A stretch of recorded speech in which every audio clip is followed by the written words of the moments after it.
वक्त हम सीधे आपको राजस्थान विधानसभा में लिए चलते हैं, जहां पर कार्यवाही इस वक्त चल रही है। मुख्यमंत्री भजनलाल शर्मा मौजूद हैं और डिप्टी सम्मान से बढ़ रहा है राजस्थान।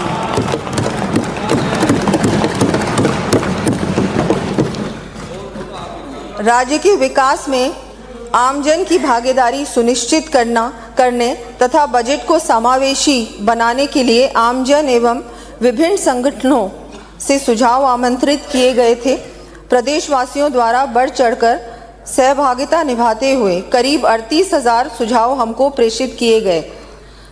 इनमें मुख्य रूप से रोजगार, आधारभूत संरचना, ग्रामीण विकास, कृषि, शिक्षा, स्वास्थ्य, वंचित वर्गों, जनजाति के विकास आदि से संबंधित सुझाव प्राप्त हुए। हमने इन सभी सुझावों का संबंधित विभागों से परीक्षण करवाकर यथासंभव बजट में शामिल करने का प्रयास किया है। हमें पूरी आशा है सत्ता पक्ष के साथ साथ विपक्ष के साथियों का भी इसके क्रियान्वयन में पूर्ण सहयोग व समर्थन प्राप्त होगा।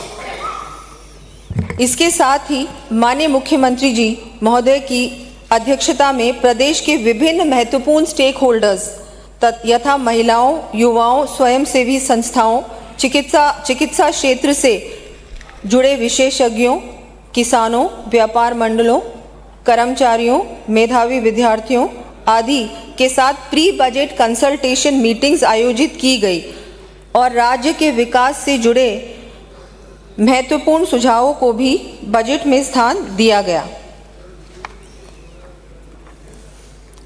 इस समावेशी, दूरदर्शी और प्रगतिशील बजट का प्रदेश की जनता ने भरपूर स्वागत किया, परंतु कुछ मान्य सदस्यों ने कहा कि ये बजट राजस्थान को पीछे ले जाएगा, जो आधारहीन तो है ही, निराशाजनक भी है। अध्यक्ष महोदय, जो बजट बुनियादी ढांचे में निवेश बढ़ाता है, वित्तीय अनुशासन बनाए रखता है, सामाजिक सुरक्षा को सुदृढ़ करता है, प्रदेश को विकसित राज्य बनाने का ब्लूप्रिंट प्रस्तुत करता है, युवा, किसान भाइयों, वंचित वर्ग और नारी शक्ति को सशक्त करता है, वह राज्य को पीछे नहीं आगे ले जाता है।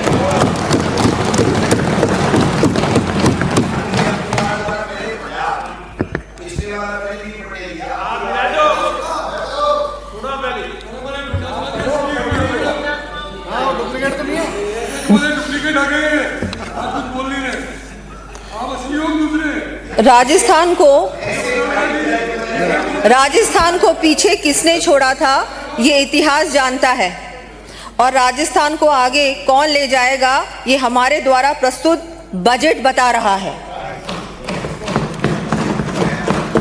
माननीय अध्यक्ष महोदय, नेता प्रतिपक्ष ने कहा कि राज्य को आपके शासनकाल में शासकीय में कम पैसा मिला। अध्यक्ष महोदय, मैं सदन को अवगत कराना चाहती हूं कि कांग्रेस सरकार के 5 वर्ष के शासनकाल में राज्य को केवल 15,802 करोड़ रुपए प्राप्त हुए थे, जबकि हमारे शासनकाल वर्ष 2024-25 एवं 25-26 में 18,600 करोड़ रुपए से अधिक राशि प्राप्त होगी। और एक बात और, शिक्षा पे आपने कहा कि कम खर्च हुआ। अध्यक्ष महोदय, मैं सदन को अवगत कराना चाहती हूं कि कांग्रेस सरकार के शासनकाल के अंतिम वर्ष 2023-24 में शिक्षा पर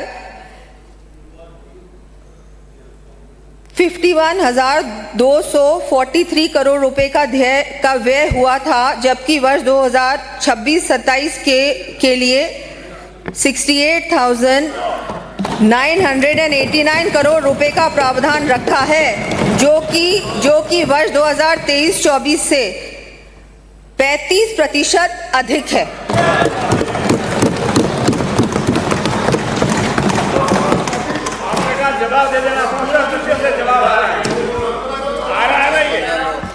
कृषि पर राशि कम करने का भी आपने मुद्दा उठाया कि कृषि पर कम राशि माननीय अध्यक्ष महोदय, मैं सदन को अवगत कराना चाहती हूं कि आपके समय में वर्ष 2023-24 में कृषि बजट में राशि रुपए 89,190 करोड़ थी, जो हमारे द्वारा प्रस्तुत इस बजट में राशि रुपए 1,19,408 करोड़ रखा गया है। इस प्रकार इनके द्वारा प्रस्तुत कृषि बजट से 34% अधिक है।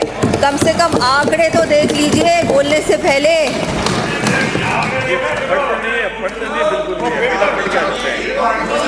और एक बात और मैं यहाँ पर रखना चाहूँगी, और आपने ये बात रखी इसलिए उसका भी जवाब मैं देना चाहूँगी।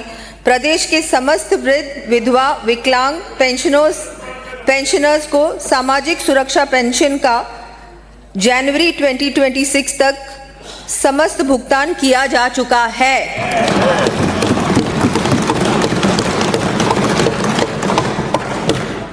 अध्यक्ष महोदय, हमारे भीनमाल व सूरजगढ़ से आने वाले माननीय सदस्यों द्वारा यह भी कहा गया कि इस बजट में केवल राजस्थान एक्ट 2047 की ही बात की गई है। इनको उससे भी समस्या है, वो चाहते ही नहीं कि विकसित राजस्थान बने। बहुत दुख की बात है, बहुत दुख की बात। मैं उनको अवगत कराना चाहूँगी कि प्रदेश की इस विकास यात्रा में हमने वार्षिक, मध्यमकालीन व दीर्घकालिक लक्ष्यों को ध्यान में रखा है और हमने वर्ष 2030, 2035, 2040 एवं विजन एक्ट 2047 के लिए सभी क्षेत्रों में हासिल किए जाने वाले लक्ष्यों के माइलस्टोन्स भी तय किए हैं।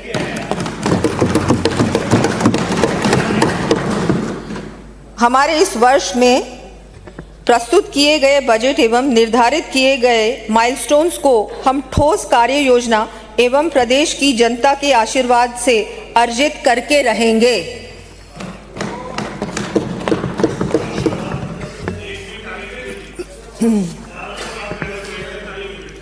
राजाखेड़ा से आने वाले मान्य सदस्य जो वित्तीय विशेषज्ञ होने का दावा करते हैं, गायब हो गए, उनको पता था कि मैं कुछ बोलने वाली हूँ, क्या करें, ने कहा कि देश की अर्थव्यवस्था की औसत वृद्धि 8% है, तो राजस्थान उससे ऊपर की वृद्धि दर होने का दावा कैसे कर सकता है।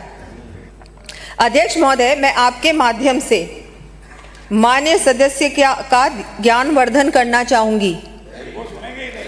सुन रहे होंगे कहीं शायद, या रिकॉर्डिंग सुन लेंगे, कोई बात नहीं। भारत में फेडरल स्ट्रक्चर की व्यवस्था है।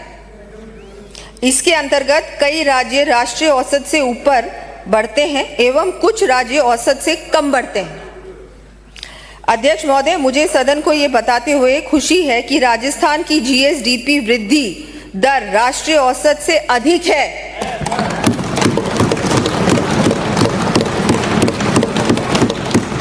और भारत को 2047 तक विकसित राष्ट्र बनाने में राजस्थान एक ग्रोथ इंजन के रूप में कार्य कर रहा है।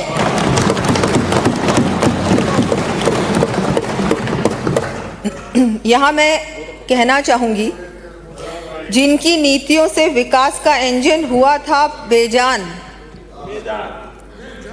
आज वही पूछते हैं रफ्तार क्यों नहीं बढ़ी श्रीमान।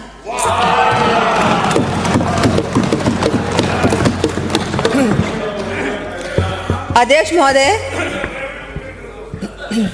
महोदय, बायतू से आने वाले माननीय सदस्य ने जीएसडीपी के आंकड़ों पर जो सदन को भ्रमित किया है, इससे मुझे लगा कि शायद अर्थशास्त्र को भी अब विपक्ष राजनीति के चश्मे से देखने लगा है। अध्यक्ष महोदय, मैं सदन को अवगत कराना चाहूंगी कि हमारी जन कल्याणकारी नीतियों एवं व्यापक आर्थिक सुधारों के परिणाम स्वरूप प्रदेश की अर्थव्यवस्था में बहुत तेजी से वृद्धि हो रही है एवं वर्ष 2026-27 में राज्य की जीएसडीपी 21,52,100 करोड़ रुपए होना संभावित है।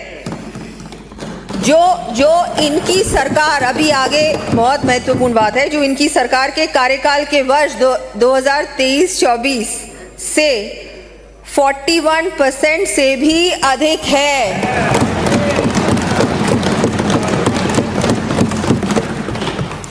इनके कार्यकाल में अभी बता ही रही हूँ मैंने, कंपैरिजन बहुत सारे गिनाए अभी, अब तो क्या करें, अभी तो इनको बहुत सारी पुरानी बातें भी याद आ गई थी।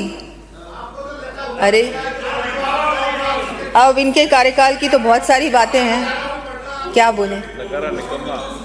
इनके कार्यकाल में 2018-19 से 23-24 तक राज्य की जीएसडीपी में 6,10,544 करोड़ रुपए की वृद्धि हुई, जबकि हमारी वर्तमान सरकार के कार्यकाल में ही 6,30,037 करोड़ रुपए की वृद्धि अनुमानित है, जो कि इनके पूरे 5 वर्ष के कार्यकाल से अधिक है।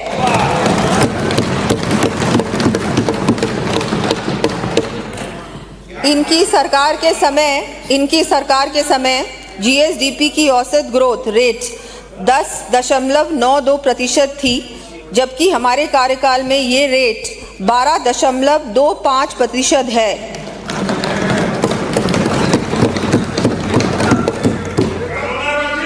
यहाँ मैं कहना चाहूंगी, जिन्होंने बोए थे कर्ज के बीज अभी तो सुन, हर एक खेत में, अभी तो सुन, आज वही सवाल उठा रहे हैं विकास की रेट में।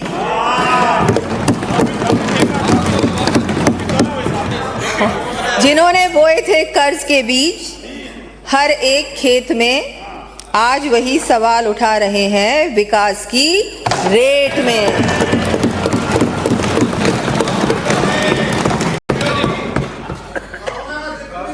यहाँ ये भी उल्लेखनीय है कि कांस्टेंट प्राइसेस पर जीएसडीपी की औसत वृद्धि दर गत सरकार के कार्यकाल के 5 वर्षों में केवल 5.3% थी, जबकि हमारे 2 वर्ष के कार्यकाल में ही जीएसडीपी की कांस्टेंट प्राइस औसत वृद्धि दर 8.7% रही है।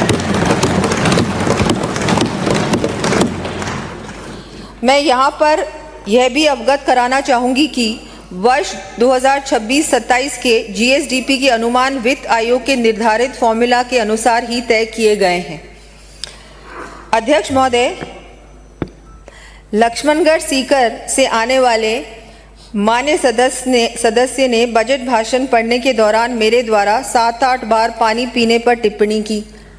अब क्या करें, हमारे समय में तो बहुत आसानी से पानी जल सब लोगों के लिए उपलब्ध है। अब आपके समय में जो हुआ सब जानते हैं।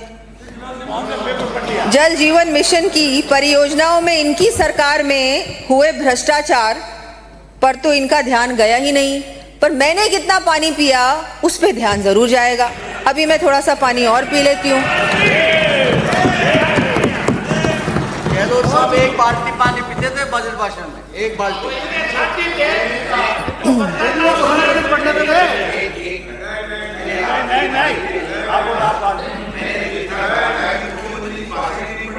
इतने गिलास इनको क्यों पकड़ाए जा रहे हैं? ये पानी बर्बाद क्यों किया जा रहा है? इतनी सी बात।